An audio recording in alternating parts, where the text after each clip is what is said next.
Amino acid के बारे में जानते हैं। अच्छा, अमीनो एसिड क्या है? अमीनो एसिड एक बायोमोलिक्यूल होता है। तो अमीनो एसिड एक बायोमोलिक्यूल होता है। तो बायोमोलिक्यूल मतलब क्या है? हमारे लिविंग ऑर्गेनिज्म, जितने भी लिविंग ऑर्गेनिज्म, उसके अंदर जो भी मॉलिक्यूल होता है उसको बायोमोलिक्यूल बोलते हैं। तो बायोमोलिक्यूल जो होता है वो मतलब कुछ छोटा होता है, कुछ बड़ा होता है, तो वो डिफरेंट टाइप का होता है। सो अगर बायोमोलिक्यूल को अगर हम डिवाइड करेंगे, वो दो टाइप का होता है। एक होता है माइक्रो मॉलिक्यूल और एक होता है मैक्रो मॉलिक्यूल। मैक्रो मॉलिक्यूल एक होता है माइक्रो मॉलिक्यूल, एक होता है मैक्रो मॉलिक्यूल। माइक्रो मतलब क्या है? छोटा, मतलब स्मॉल, मतलब कुछ मॉलिक्यूल का साइज स्मॉल होता है। और मैक्रो मतलब क्या होता है? मैक्रो मतलब बड़ा, मतलब लार्ज, मतलब कुछ मॉलिक्यूल का साइज बड़ा होता है। अच्छा, कितना छोटा होता है, कितना बड़ा होता है? देखिए, मॉलिक्यूल का अगर साइज का देखेंगे, साइज का डिटरमाइन कैसे करते हैं? मॉलिक्यूलर वेट की। और मॉलिक्यूलर वेट का यूनिट क्या होता है? डाल्टन। तो मतलब 1000 डाल्टन से अगर छोटा होगा तो हो जाएगा वो माइक्रो मॉलिक्यूल। अगर 1000 डाल्टन से अगर बड़ा हो जाएगा तो हो जाएगा मैक्रो मॉलिक्यूल। तो उस हिसाब से कुछ मॉलिक्यूल छोटा होता है, छोटा मतलब 1000 डाल्टन से छोटा मॉलिक्यूलर वेट, और बड़ा मतलब 1000 डाल्टन से बड़ा मॉलिक्यूल होता है, जिसको हम मैक्रो मॉलिक्यूल बोलते हैं। अच्छा, तो मैक्रो मॉलिक्यूल की बात करेंगे, कौन कौन सा मॉलिक्यूल मैक्रो मॉलिक्यूल मतलब कौन कौन सा मॉलिक्यूल बड़ा बड़ा होता है? देखिए, एक होता है प्रोटीन, एक होता है कार्बोहाइड्रेट,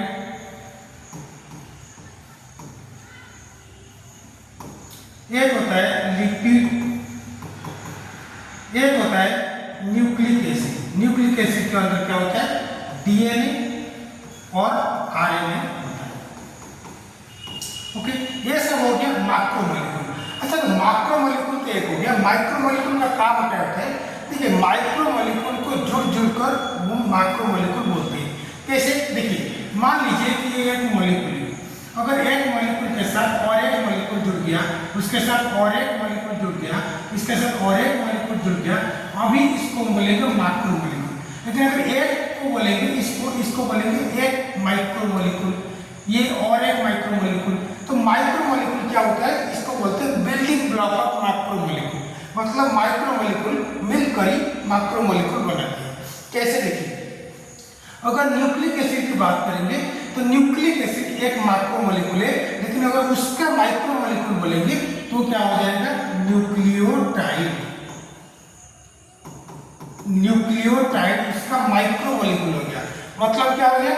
एक न्यूक्लियोटाइड, उसके साथ और एक न्यूक्लियोटाइड जुड़ जाएगा, उसके साथ और एक न्यूक्लियोटाइड जुड़ जाएगा, ऐसे बहुत सारे न्यूक्लियोटाइड जुड़कर एक मॉलिक्यूल बना देंगे। उसको हम बोलेंगे क्या? न्यूक्लिक एसिड और डीएनए और आरएनए। तो माइक्रो मॉलिक्यूल बिल्डिंग ब्लॉक होता है मैक्रो मॉलिक्यूल का। वैसे ही लिपिड की अगर बात करेंगे, लिपिड क्या होता है? उसका माइक्रो मॉलिक्यूल क्या होता है? Fatty acid. बहुत सारा फैटी एसिड इसे जुड़कर लिपिड बनाता है। वैसे कार्बोहाइड्रेट की बात करेंगे, कार्बोहाइड्रेट का माइक्रो मॉलिक्यूल क्या होता है? शुगर और मोनोसैकेराइड। मोनोसैकेराइड मतलब बहुत सारे मोनोसैकेराइड जुड़ जुड़कर क्या बना जाता है? कार्बोहाइड्रेट बना जाता है, और जिसको हम पॉलीसैकेराइड बोलते हैं। तो वैसे ही प्रोटीन एक मैक्रो मॉलिक्यूल है, उसका अगर माइक्रो मॉलिक्यूल बोलेंगे वो हो जाएगा अमीनो एसिड। मतलब ये अमीनो एसिड ये जो जुड़ जुड़कर प्रोटीन बनाता है। मतलब ये एक अमीनो एसिड मान लीजिए, एक और एक अमीनो एसिड मान लीजिए, ये और एक अमीनो एसिड मान लीजिए, तो बहुत सारे अमीनो एसिड जब जुड़ जाएगा उस स्ट्रक्चर को क्या बोलेंगे हम? प्रोटीन। तो प्रोटीन का बिल्डिंग ब्लॉक होता है क्या? Amino acid. सो उसी अमीनो एसिड के बारे में हम जानते हैं। क्या आगे आगे हम देखते हैं। ओके, पहले हम अमीनो एसिड का स्ट्रक्चर के बारे में जानते हैं। तो अमीनो एसिड का स्ट्रक्चर की अगर बात करेंगे, अमीनो एसिड का स्ट्रक्चर एक कार्बन एक सेंट्रल में होता है, उसके साथ एक हाइड्रोजन होता है, उसके साथ एक NH3+ होता है, उसके साथ एक COO- होता है। तो ये जितना भी अमीनो एसिड है, बहुत सारा अमीनो एसिड है, 20 अमीनो एसिड होता है। तो 20 अमीनो एसिड का स्ट्रक्चर सेम होता है। इन तीनों का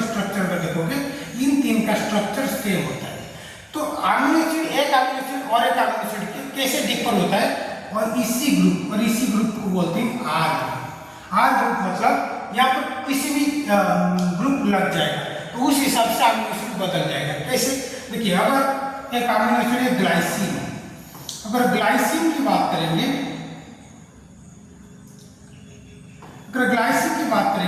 कि ग्लाइसिन की यहाँ पर आर ग्रुप हो जाएगा, क्या आर नहीं होगा, यहाँ पर एच हो जाएगा।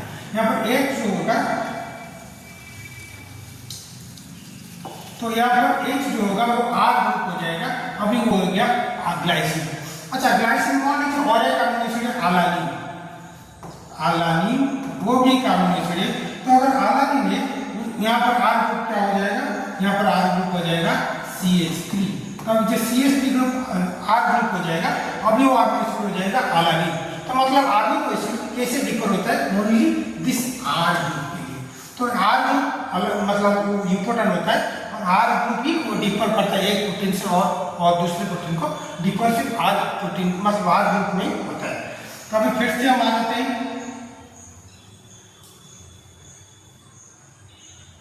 तो ये हो गया हमारा आर ग्रुप। तो ये हो गया हमारा अमीनो एसिड स्ट्रक्चर। अच्छा, इस अमीनो एसिड स्ट्रक्चर में देखिएगा 4 डिफरेंट ग्रुप हो।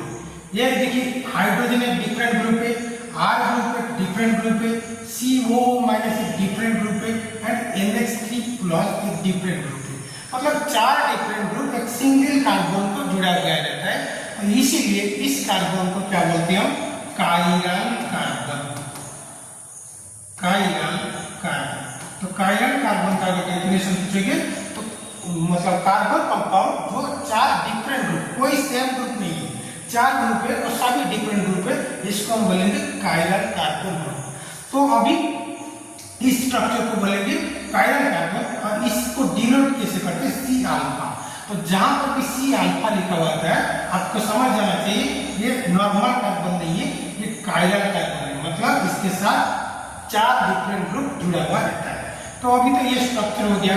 अभी देखिए एक स्ट्रक्चर में NH3+ ग्रुप है, एक CO- ग्रुप। NH3+ ग्रुप को क्या बोलते हैं, अमीनो ग्रुप बोलते हैं।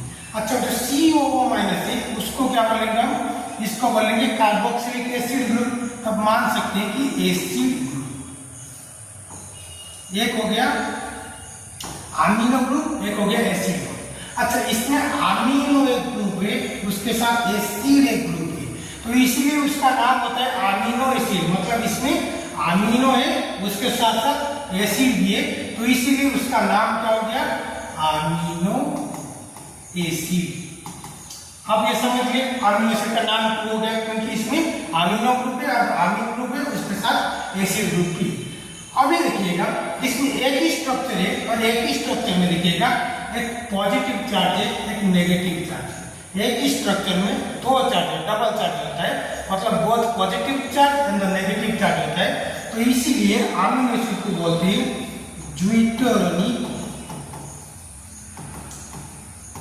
ड्यूटेरोनिक आयन। मतलब ड्यूटेरोनिक आयन मतलब जिस स्ट्रक्चर में both positive and negative group present है, तो इसलिए इसको बोलते हैं ड्यूटेरोनिक ग्रुप। ओके, अभी देखिएगा NH3 ग्रुप जो कि जिसको बोलते हैं अमीनो ग्रुप, ये क्या होता है, ये बेसिक ग्रुप होता है, बेसिक ग्रुप। और एसिड ग्रुप मतलब C- जो होता है एसिड ग्रुप, इसको क्या बोलेंगे हम, ऑब्वियसली एसिड ग्रुप। तो NH3+ मतलब बेसिक, CO- मतलब एसिड। तो मतलब इस अमीनो एसिड एसिडिक ग्रुप में रहता है, और एसिडिक स्ट्रक्चर में भी रह सकता है और बेसिक स्ट्रक्चर में भी रह सकता है। एक ही स्ट्रक्चर एसिड स्ट्रक्चर में रहता है और बेसिक स्ट्रक्चर में भी रह सकता है। कैसे रह सकता है, देखिए यहाँ पर देखिए एक पॉजिटिव चार्ज है, नेगेटिव चार्ज है। अभी उसका चार्ज देखिए क्या होगा, न्यूट्रल होगा चार्ज, क्योंकि एक पॉजिटिव है एक नेगेटिव है। मान लीजिए कि एक एनवायरनमेंट है, और एनवायरनमेंट में आप मान लीजिए कि इलेक्ट्रॉन आ गया। अब इस इलेक्ट्रॉन क्या करेगा, इसको न्यूट्रलाइज कर देगा। तो जब न्यूट्रलाइज कर देगा तो क्या होगा, एक पॉजिटिव चार्ज निकल गया। तो जब निकल गया तो उसको क्या बोलेंगे, अभी उसमें ओनली एक नेगेटिव चार्ज रह गया। तो ओनली नेगेटिव चार्ज रह गया तो क्या हो गया, अभी वो अमीनो एसिड क्या हो गया, एसिडिक ग्रुप हो गया। तो अभी उसका नेट चार्ज देखेंगे तो -1 हो गया, तो मतलब ये एसिड हो गया। अभी मान लीजिए NH3 था जो पॉजिटिव था, अभी मान लीजिए कि यहाँ पर इलेक्ट्रॉन नहीं, यहाँ पर एक प्रोटॉन आ गया, तो प्रोटॉन क्या करेगा, इसको न्यूट्रलाइज कर देगा। तो जब न्यूट्रलाइज कर देगा, मान लीजिए कि यहाँ पर न्यूट्रलाइज कर दिया, तो अभी क्या हो गया, यहाँ पर COH ग्रुप हो गया। अब अभी इसमें कोई चार्ज नहीं है, लेकिन टोटल में देखेंगे तो एक पॉजिटिव चार्ज है। तो अगर नेट चार्ज देखोगे तो क्या हो गया, +1 हो जाएगा।